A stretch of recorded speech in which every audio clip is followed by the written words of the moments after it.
Hi, my name is Joseph Lunchko, and my photo today is the Milk Drop Cornet.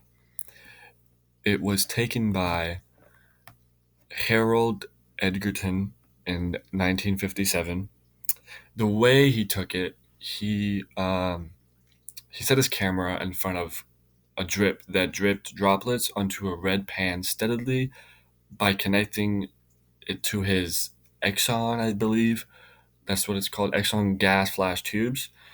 And he would mainly do a lot of photos. He would do photos of bananas, like bullets going through bananas, or light bulbs, or playing cards. Sometimes footballs. Sometimes someone kicking a football, or a tennis ball hitting a racket before it shoots up, or a golf club, hitting the balls, going off. That's what he took the most, and the public loved that a lot. That their attention was towards that all the time. But he would capture the public's attention with his strobe illuminated photographs of everyday objects shown in awkward, infinitesimal slices of time. And they would demonstrate, how amazing appearances objects look every day. Like, you just look at stuff and how fast they go, and you're like, pretty cool. But then when you look at them, you look deep into them, like this droplet right here. I'm amazed. I bet a lot of people were amazed back then, since this is brand new to them.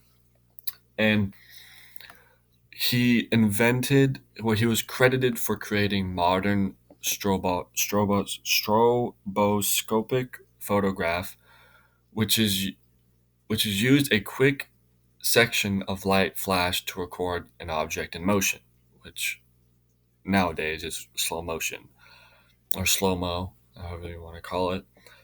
But Edgerton began trying the photograph of this milk in 1932, and in 1936 he produced an image almost identical to this, but it was in black and white, and it was two milk drops colliding into a crown splash, just like this, but this is one, and the one earlier was two. And it seems he had a aesthetic mind. He had a scientific goal in his mind that he wanted to do color. He didn't want to just black and white. He wanted to figure out how to get color into it. How would the red look into it, or any type of color that would make the milk, go out more, the contrast and all that. This photo is shown in many museums, but at the time it was one of the most famous, most impressive photos because of its camera. And yeah, it's the reason he did it. It helped with the scientific world because it helped figure things out, what happens in slow motion. But it goes into the photography Hall of Fame, or museum, how you want to call it, because it's really brought into modern time these days. Because if he didn't do these scientific, experiments that he wanted to do, no one would know how this would look like, or do it not be slow motion these days, and see how photos look like, or videos of slow motion, which is pretty good because I think everyone wants to see, or sometimes people need evidence, or sometimes people just need it to know what to do, or no, need it for their science project, or this and that, or seeing, you know, close up what is going wrong, why is this going wrong.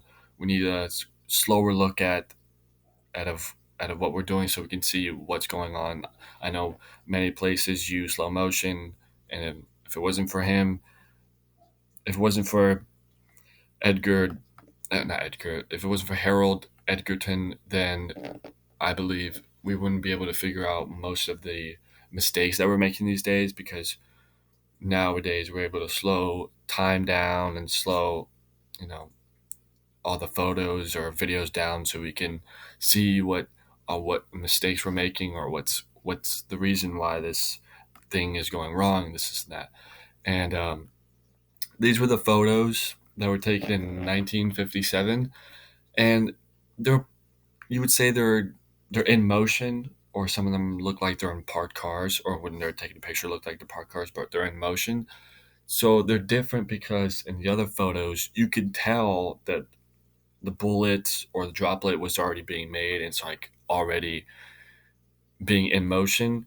But these, they don't look as if they're in motion. They look like they're still, and the colors are not all out of the place. It doesn't The color doesn't bring, the cars into your face. Oh, I'm paying attention to this the most. No, it's not like the milk. The milk, you just focused on the milk the most because there was red in the background or black in the background, and that helped bring out the color of the milk and grab people's attentions.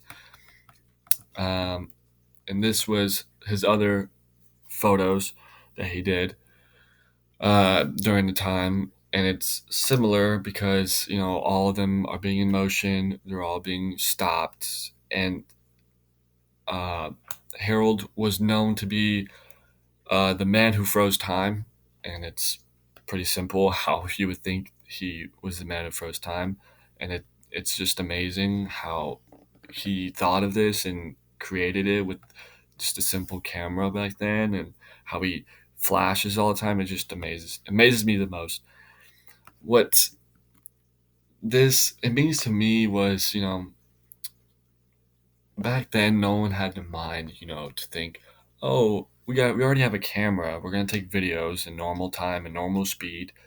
But it's just satisfying. It catches my eye when you see something in motion, or you see a bullet go through an apple, and you see all that, the apple blow up everywhere and the air go out, just like the balloon and this and that. Or like when a tennis racket hits its racket, or when a tennis ball hits the racket, you could see the air push down. You can see what you can feel, or you can see, or you can guess what was going to happen next. And that's what I feel like. That's why this means the most to me, because you can kind of like imagine or picture this picture just going in normal speed, which is, you can observe the picture more. You can do anything. You can pause it, absorb what happens here, which I know a lot of scientific or sports or you know people that want to know this, they figure out how things happen because of these type of photos.